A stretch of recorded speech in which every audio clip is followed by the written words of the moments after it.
Supercross Live, supercrossonline.com. Kevin Barnett, Jim Holley. Practice report here from Indianapolis, round 11. Jim, been a good round of practice here. We've got a chance to watch the opening untimed rounds, and Ken Roczen and Justin Barsha getting into it a little bit. Roczen going down hitting the sand, but it didn't seem to affect him as he came out, set the fastest time in the first practice session, but Barsha got him back in the second. Well, I think Ken had to do what he had to do. You know, I mean, you got to follow the guy. The guy's won 4 races, and you're kind of scratching your head after that going, man, I haven't won one of these things. Let me see what this guy's got. And unfortunately, they get into the sand, and Roczen runs into the back of Barsha and goes down. But like you had said, you know, he set fast time that first practice out there. But the track's deceiving tonight, and not only for the lights guys, but for the Supercross. It looks nice and tacky, but underneath there's a few spots that are pretty slick out there, and that's going to be treacherous. You're going to have to ride 20 solid laps here to win in that Supercross class, and you're going to have to ride 15 solid laps in the lights to come away with a win. But I think maybe tonight, I think that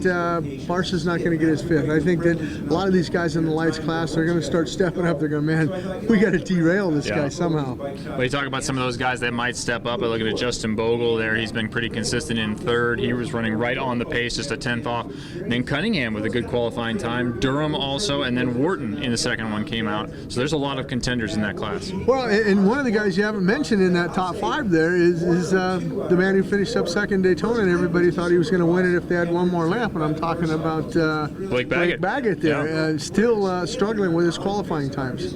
Yeah, it's strange that we haven't seen Baggett put together consecutive good races. We'll see if he can do it in the main. In the Supercross class, going on right now behind us here, times for the Supercross B class. Josh Grant in that group, Nico Izzy, Jimmy Albertson, a lot of guys in there. But Kyle Regal on that new Kawasaki sitting in 4th right now. Yeah, he's looked good in both practices, but first practice it was Stewart and Villapoto out front, 52-3, 52-4, followed by Brayton, Wyndham, and Metcalf, but then coming back, the champ put down another quick time.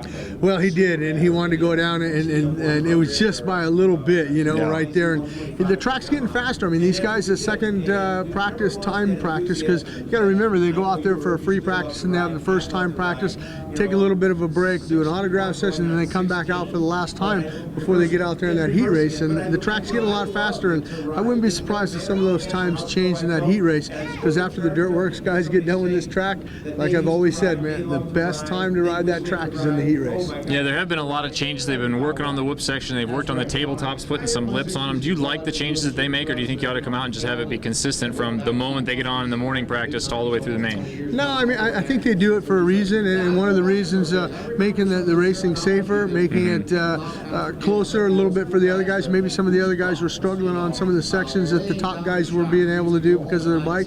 So they said, well, if you add a little hump, we can probably get over that. So it's a good thing. As long as they all get one practice on it, that's all they need. Lance Vincent's glad they made a couple of changes, because he took a wild ride coming off the end of those tabletops. He did, and he got back up after that, and that's why you got to watch out when you're on the floor of the stadium there. You don't want to stand where if a bike gets in trouble, it's going to come back and hit you. But a few other guys taking a few little tumbles, just, you know, losing the back end, losing the front end, but nothing big. But like I said, it's going to win tonight. You're not going to have to.